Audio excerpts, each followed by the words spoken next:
LR, the liberal redneck here.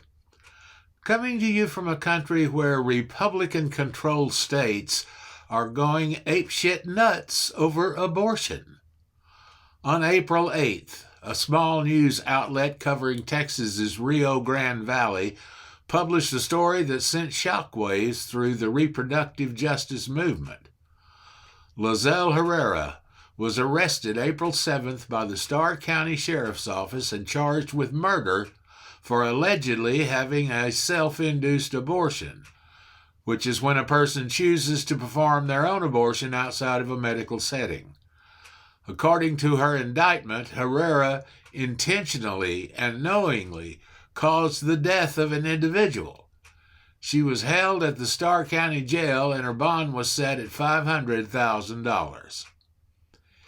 In the days since Herrera's story was made public, there has been a great deal of reporting about whether her criminalization was simply a hasty error by a district attorney or a case that should be treated as a warning that foreshadows a post-Roe future.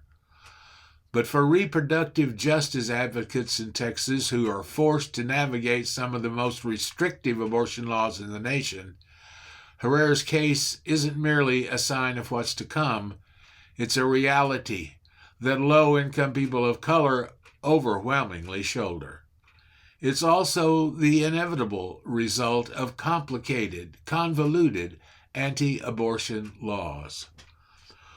One element of abortion completely overlooked by anti-abortion zealots is dramatically outlined in this account from Susanna Rosell. I was 30 years old. I was married. We were happy. We were established. Our 401k runneth over. We decided to start a family. I got pregnant right away. Like right away. We were over the moon. I kept a journal of every day of the magic. I got a bump. I felt our baby kick. I embraced it fully. I rejected test because it won't change our path. Emily sent out baby shower invitations. The nursery was underway. And then, I'm almost halfway there. I'm 18 and a half weeks pregnant. The doctor called. It was 7 p.m. I was out at dinner with my friend Deb. I stepped outside. The day before, on a whim, I agreed to a blood test. There's probably nothing to worry about, but we need you to come in. There's a 1 in 36 chance something is wrong. I called Lisa sobbing. My sister told me to lay out 36 straws and see that there's still such a good chance that everything is fine. I didn't sleep. We drove to Forsyth because that was the first available amniocentesis. The needle was long. The room was dark. The news was really bad. I changed in that moment forever. It's a girl. We had named her Audrey. Audrey Rosell, the girl who will make me a mom. She was missing her nasal bone. Her kidneys were tiny. Her heart was missing a chamber. She had an extra chromosome. Part of her brain wasn't formed. Her head was growing at a rate 4 times faster than her limbs. I want to be a mom. This is my girl. This situation could really hurt my body. She will be in immeasurable pain. I didn't understand incompatible with life. I cried. I cried some more. I was already a mom. Moms keep their children from pain. Time is ticking. I'm 19 and a half weeks now. We are in Georgia. There's a time limit, you know. It's Labor Day now. Doctors go on vacation. Somehow the world around keeps on. Not for me.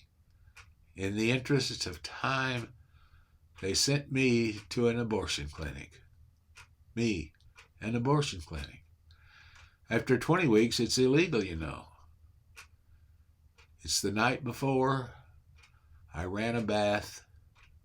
I said goodbye to my daughter in that tub. Just the two of us before the world turned upside down. Did you know you have to go 2 days in a row? One to dilate, one for a D&E. It was brutal emotionally. I hurt physically. I begged to be put under. A kind doctor took my hand. His hands were large and warm. He told me I would be a mom one day. He was an angel. I woke up in a group recovery room in a recliner next to a young girl, maybe 13. She was also recovering. I took her hand. My milk came in. Nobody told me. It hurt my body and my soul. I grieved hard for months and months. I held on to a teddy bear the size of a newborn. I ached everywhere inside and out. It was a fluke, they said. Fast forward 4 months, pregnant again. Scared, excited. First ultrasound. Baby's gone. Go to the hospital for D&C. This is also considered abortion. They tested the tissue. It was a boy. Chromosomes were normal. Isn't that good news? Grief ensued. So did genetic testing, B in me. I'm not ashamed. I never was. I'm what abortion looks like. So is the 13-year-old girl in that recovery room. In Texas, we'd be criminals, and Oklahoma, as of 4/14/22, access to safe abortion is a woman's right. An abortion is a decision to be made between a woman, her doctor, her family, and her God. Not a majority male white cohort of politicians with a false sense of morality. And your judgment, it matters not. You can reach me with comments, questions, or suggestions at theliberalredneck@gmail.com, and you can listen to all 9 years of our podcast at blogtalkradio.com/theliberalredneck. Thanks for watching.